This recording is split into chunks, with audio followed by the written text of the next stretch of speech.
안녕하십니까. 만화공인중개사의 저자 이용훈입니다. 오늘은 공인중개사 법령및 중개실무 제21강 시간으로서 17 계약금 등의 반환 채무 이행의 보장에 대해서 같이 공부하도록 하겠습니다. 먼저 계약금 등의 반환 채무 이행을 보장하기 위한 이 제도, 계약금 등의 예치 제도의 도입인데, 이 도입 배경부터 한번 알아보겠습니다. 도입하게 된 배경. 이제 거래계약이 체결된 후에 이제 발생된 일을 이제 보면 알겠는데, 매도인하고 매수인이 있습니다. 그래서 매도인이 부동산 등, 예를 들어서 집이 있다고 치면 매도인 측에서 집을 팝니다. 자, 매도를 하고요. 매수인 측에서는 이제 돈이 있으니까 돈으로 대금을 지불합니다. 매수를 하죠. 대금 지불. 근데 이 대금을 지불할 때 한 번에 지불하지 않고 처음에 계약을 할 때 계약금을 지급합니다. 계약금. 보통 계약금은 대금의 전체의 10% 정도를 냅니다. 그리고 나서 두 번째 중간에 만나서 중도금을 치릅니다. 중도금은 보통 40% 정도 치르고요. 마지막 날 서로 서류 넘겨주고, 그리고 남은 돈, 잔금이라고 그러죠. 남아있는 돈, 잔금 50%를 지급하면서 계약이 이루어집니다. 물론 이 사이에 요 사이에 매도인이 개업 공인중개사에게 매도 의뢰를 하고요.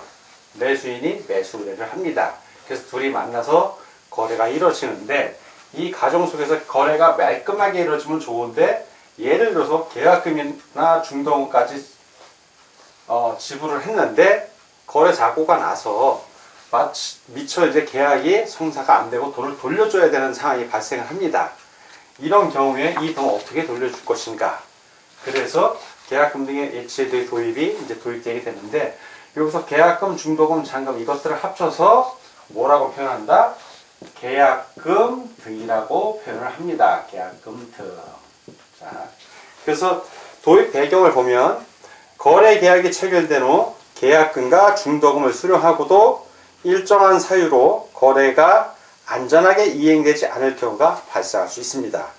이런 경우 매수인 등이, 이 매수인 등이 종래 지급한 계약금 또는 중도금 등을 반환받아야 하나, 그렇지 못할 경우 예상치 못한 손해를 입게 됩니다.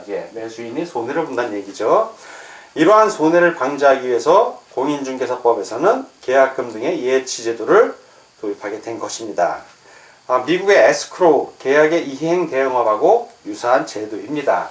자, 그래서 여기서 말하는 계약금 등은, 계약금 등은 바로 계약금, 중도금 또는 잔금을 말하고, 자, 이 두 번째, 계약금 등을 예치할 수 있는, 미리 둔다는 얘기예요. 예치할 수 있는 기간이 있어요. 어떤 기간이 있냐면, 첫째, 금융기간이 있습니다. 금융기간. 두 번째는 공제사업자예요. 그리고 세 번째는 신탁업자입니다. 이 세 가지 기간. 그래서 공제사업자는 업무보증기간이지만 신탁업자는 업무보증기간은 아닙니다. 그래서 참고로 여러분들이 업무보증 설정 배울 때 업무보증 설정할 수 있는 기간이 있었죠. 보증, 보험회사, 보증보험 가입하는 거고요. 공제사업자, 공제가입이고요. 공탁기간입니다. 주로 법원이 해당이 되는데, 공탁기간은 예치기간은 아니에요. 법원에서는 예치 같은 거 하지 않습니다. 공탁만 받지. 그래서 요 예치할 수 있는 기간에는 신탁업자가 들어간다는 걸 꼭 기억해 주시기 바라고, 공탁기간은 예치기간이 아니라는 것도 아울러 좀 알아두시기 바랍니다. 자, 이번에는 2번 계약금 등의 반환 채무 이행의 보장 방법.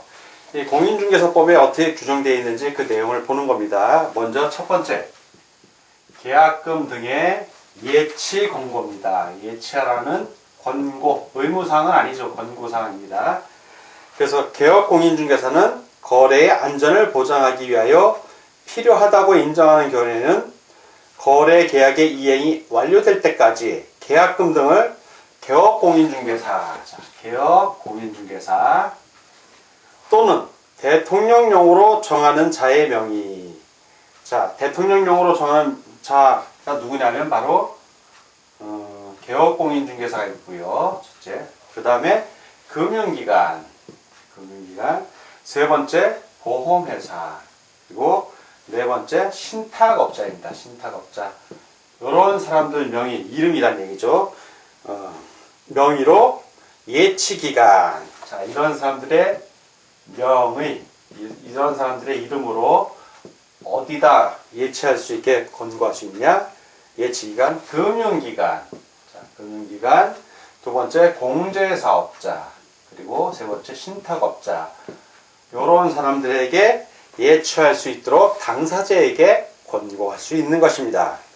자, 이렇게 권고를 하면 두 번째, 공고에서 만약에 거래 당사자가 금융기관, 공제사업자, 신탁업자 등 이 중에 하나죠. 예치를 했다면 어떻게 이행이 되냐? 이러한 계약금 등을 우선 수령할 수 있게 하는 겁니다. 우선 수령. 어떻게 되냐면 계약금 등을 예치한 경우 매도인, 임대인 등 계약금 등을 수령할 수 있는 권리가 있는 자는 해당 계약을 해지한 때 보증서를 계약금 등의 예치 명의자에게 교부하고 계약금 등을 미리 수령할 수 있다.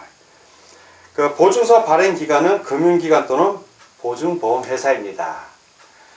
거래가 그 계약금을 매도인 있고 매도인입니다. 그리고 매수인이 있으면 거래가 돼서 이 계약금을 매수인이 매도인에게 줘야 되는데 명의자의 명의로 금공신에 예치를 했다고 치면 이 경우에 이제 거래가 해제가 되면 이 계약금은 해제금이 되기 때문에 매도인이 수령할 수 있습니다. 해제된 경우에 물론 중도금까지 치른 상태에서 매도인의 그 책임으로 계약이 해제된 경우에는 당연히 매수인이 이걸 가져가야겠죠.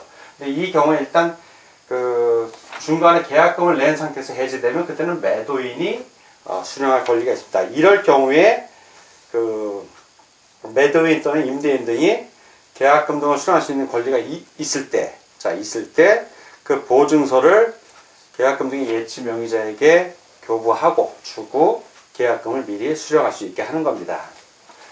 자, 세 번째. 개업공인중개사 명의 예치 시 준수사항. 자, 개업공인중개사 이름으로 예치한 경우입니다. 예치. 자, 이런 경우에 당연히 준수사항이 있겠죠. 즉, 개업공인중개사가 그 돈, 이 계약금 등을 함부로 쓰면 안 되기 때문에 준수사항, 어떻게 법에서 규정했는지 그 준수사항을 보겠습니다.